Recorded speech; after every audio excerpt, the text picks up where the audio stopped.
So guys, nadimi diri paingon mi sa so paingon mi ka papa. So nadiri si papa diri naglimpyo. Paingon mi sa bukid. Naglimpyo si papa siyang kaumahan iyang sunog ang mga sagbot kay iyang tamnan og mais. So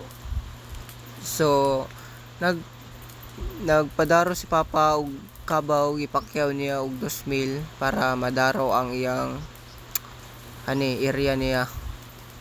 So igipamunit ni papa ang mga sagbot no kay pangsunugon.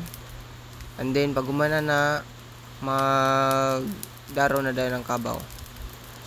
So iyang ginahin og mga sagbot kay para